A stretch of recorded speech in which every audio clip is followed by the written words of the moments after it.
Hey, it's the K-Man, and it's time to have another look at a game from my childhood, this being The Adventures of Captain Comic, where it's a side-scroller where you're the captain and you have come from the planet Omsok to the planet Tambi to retrieve all of the stolen treasures.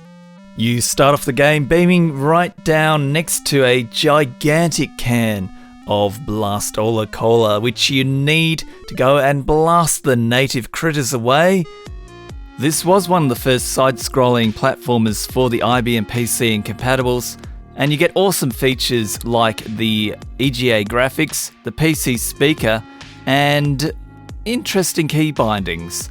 Like, for example, I had no idea how to shoot for ages, and as a kid I thought it was kind of the aim of the game that you had to somehow make it to the end, but that did get a little bit harder once you got past this first stage.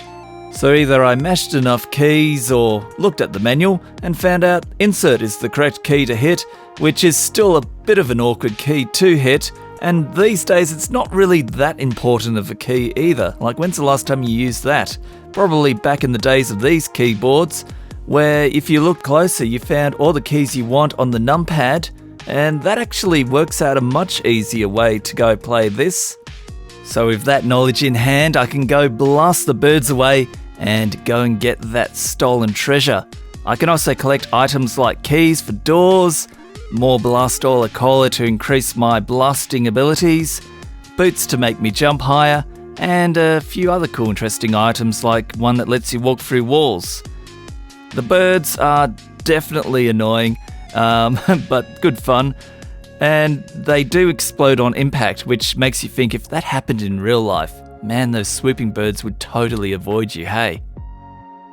You're playing in an open world where you've got 8 different environments that you can go and visit, including the planet's moon, which gives you the cool feature that you can go and jump much higher than you can before, except, there's still the occasional trap. Another cool feature about the game, though not that unique these days, is being able to alter your jump mid-flight. An interesting feature about jumping, though, is if you don't have enough space above you, when you go and jump you just sort of glide through the air. For me, this game is mostly an interesting look into some early DOS platforming, and sure, it does have some quirky key bindings and, PC speaker sound as good as that can be. And the graphics are a little bit juddery with the lower frame rate, but really you are looking back into an early game which, as the author did say in the README file, it started off as an experiment to see if he even could actually make a arcade quality side-scrolling platformer on the IBM PC and, maybe even make some money. And sure, later games like Commander Keen did get a whole lot more gameplay from me than this particular game.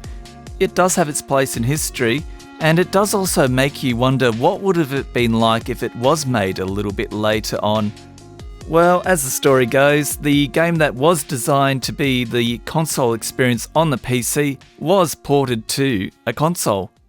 It was ported to the NES as an unlicensed game, where you got such nicer, smoother looking graphics, you even look like a human now, and much nicer sound as well, including a classical music soundtrack. I didn't like the addition of the worms. It's really annoying how they just sort of sit right underneath your blast, and I don't know, it's sort of one of my gripes with the old games, that you just have a hero that for some reason just couldn't aim down a little bit lower. Gripes about the worms aside, and man, I want to play that game now, but hey, look, this game is still a pretty good port of the original, and a lot of people do say, give this one a go instead of the PC version. For some odd reason, I did get much more gameplay out of the PC version, but hey, I'll chalk it up to, the whole nostalgic value of it. If you've given both a go, please let me know which one you like more, and most of all, thanks for watching.